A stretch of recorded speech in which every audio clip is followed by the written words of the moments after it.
El Señor esté con ustedes. Y con tu espíritu. Lectura del Santo Evangelio según San Mateo. Gloria a ti, Señor. En aquel tiempo dijo Jesús a sus discípulos: Cuando recéis, no uséis muchas palabras como los gentiles, que se imaginan que por hablar mucho les harán caso. No seáis como ellos, pues vuestro Padre sabe lo que os hace falta antes que lo pidáis. Vosotros rezad así: Padre nuestro del cielo, santificado sea tu nombre. Venga tu reino, hágase tu voluntad en la tierra como en el cielo. Danos hoy el pan nuestro de cada día. Perdónanos nuestras ofensas, pues nosotros hemos perdonado a los que nos han ofendido. No nos dejes caer en la tentación y líbranos del maligno. Porque si perdonáis a los demás sus culpas, también vuestro Padre del cielo os perdonará a vosotros. Pero si no perdonáis a los demás, tampoco vuestro Padre perdonará vuestras culpas.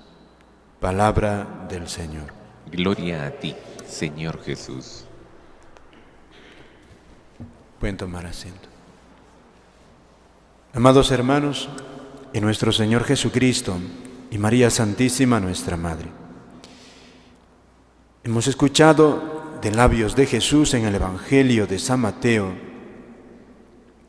la oración del Padre Nuestro que repetimos tantísimas veces diariamente en la Iglesia y también de modo particular. ¿Cuál es la importancia de esta oración? Porque la Iglesia en todo momento lo repite y desde pequeños lo aprendemos hasta de memoria. ¿Cuál es la importancia? Tertuliano decía que la oración del Padre Nuestro es el breviario del Evangelio. Es como un libro que contiene en síntesis todo el Evangelio. Y en esta oración está también como encerrada toda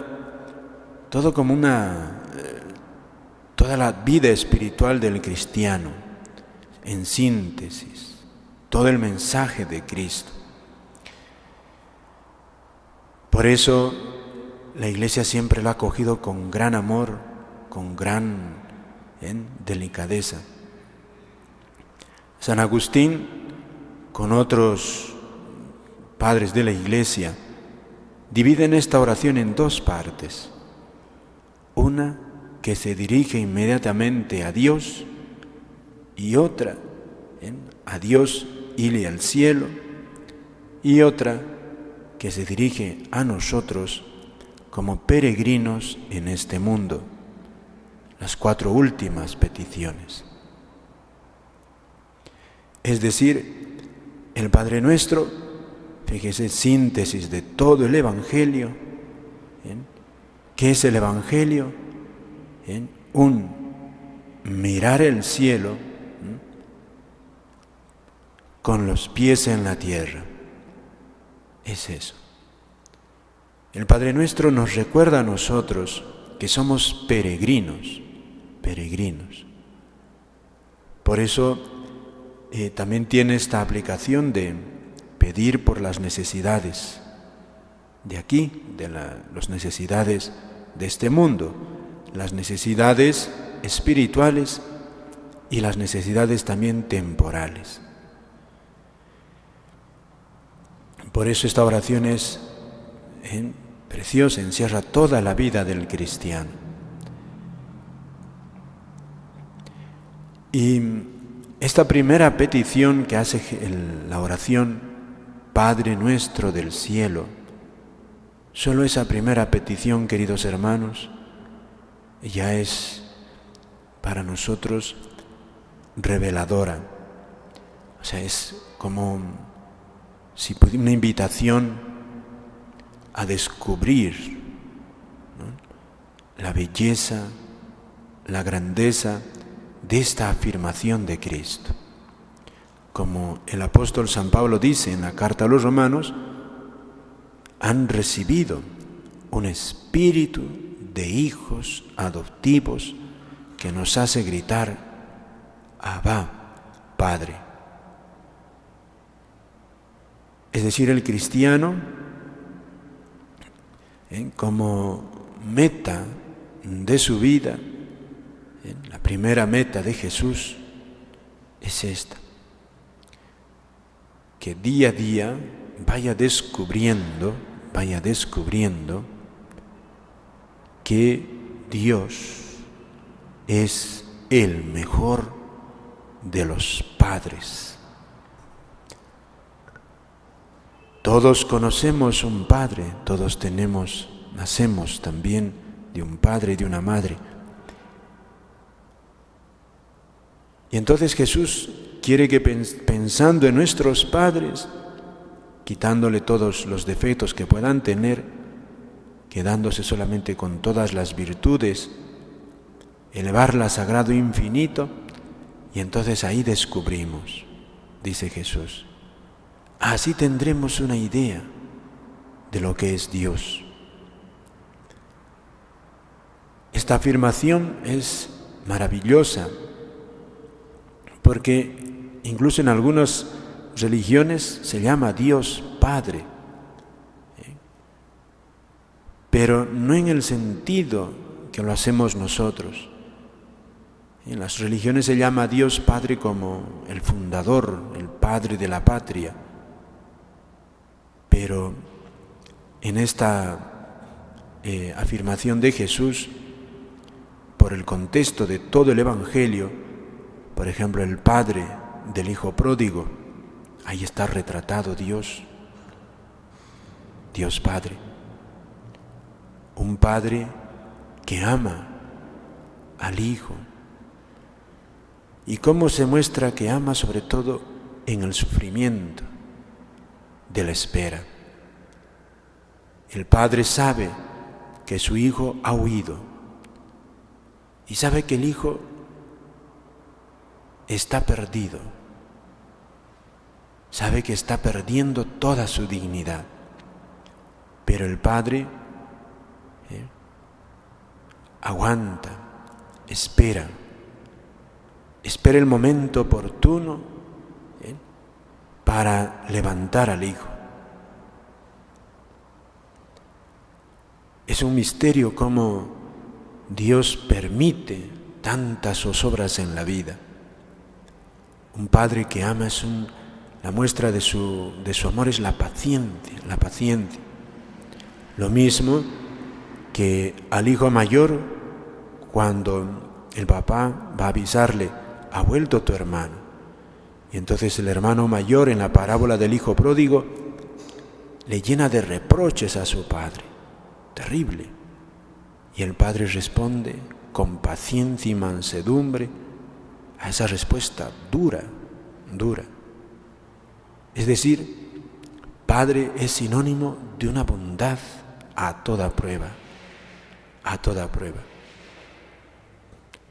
Por eso, la meta del cristiano es esta: descubrir este Dios bueno de verdad a toda prueba. Por eso, si no se consigue esto, se queda uno a mitad de camino en la vida cristiana.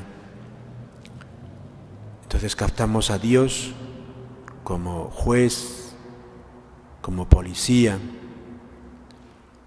como un vigilante, también como un abuelo, como alguien que también no se mete en nuestra vida, alguien lejano.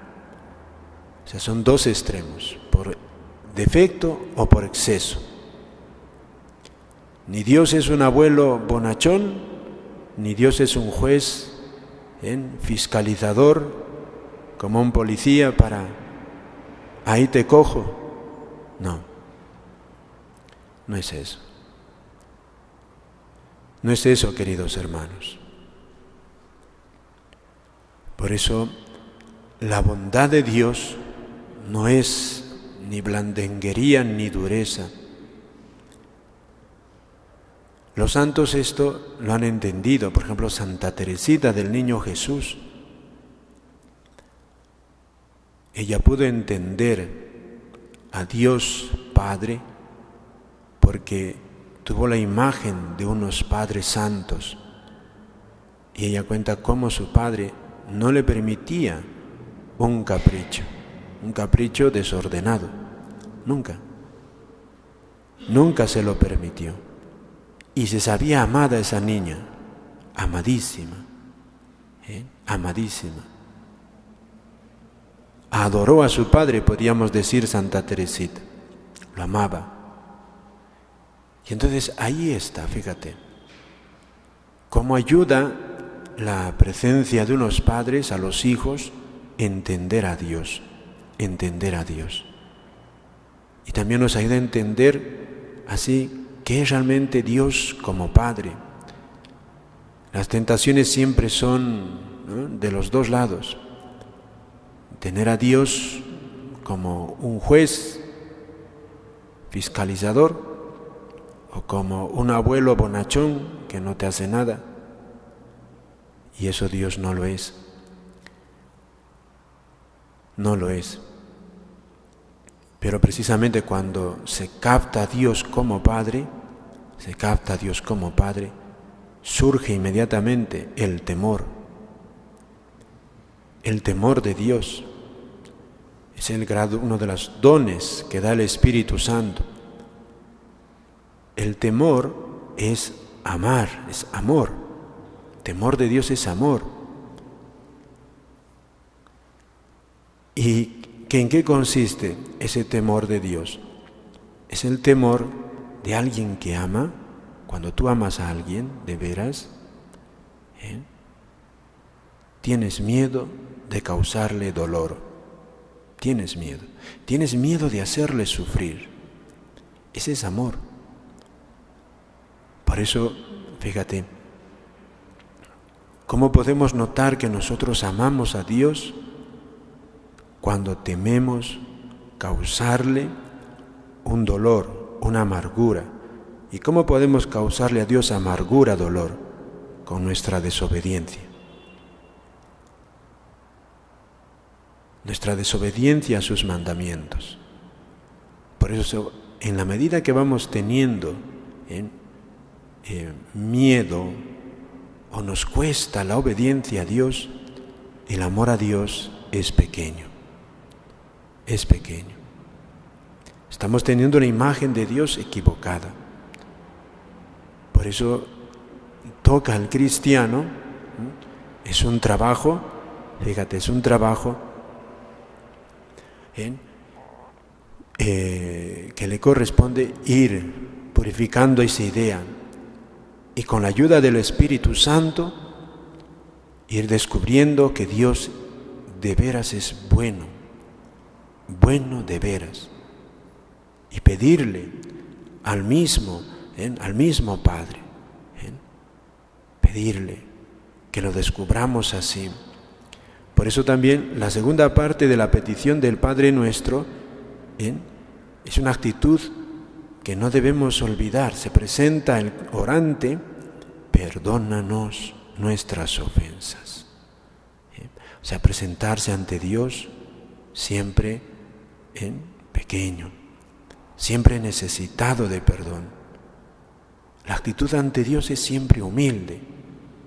Y Dios lo exige de alguna manera al decirnos: perdónanos nuestras ofensas. Presentarse ante Dios humilde, queridos hermanos, pequeños. Cuando te presentas pequeño, Dios ¿sabe por qué nos pide que nos presentemos así? Te presentas pequeño, Dios siempre te escucha, siempre te escucha. ¿Y por qué? Fíjate, ¿por qué presentarnos así pequeños? Porque somos frágiles. Y segundo, frágiles ¿a qué? Al maligno. Al maligno. No nos dejes caer en la tentación, líbranos del maligno. es la gran, el gran enemigo. El demonio, la gran tentación del demonio es presentarnos ante Dios soberbios, presentarnos ante Dios como sin deudas, presentarnos ante Dios como rivales, exigentes. Y entonces no podemos descubrir a Dios como Padre. Pidámosle al corazón de Jesús, estamos en su mes, queridos hermanos, al corazón de Jesús, que a Dios lo miremos con los ojos de confianza, Hay que mirarle así, con confianza. Nunca, incluso si tenemos debilidades, caemos en pecado, nunca perder la confianza. Porque un padre no está para hundir, un padre no está para quitar esperanza. Un padre eminentemente es aquel que custodia, que protege, que está siempre al lado del hijo para levantarlo. Esa es la parábola del hijo pródigo. Por eso el demonio lo que busca es que no tengamos esa idea de Dios. Nada más, queridos hermanos. Amén.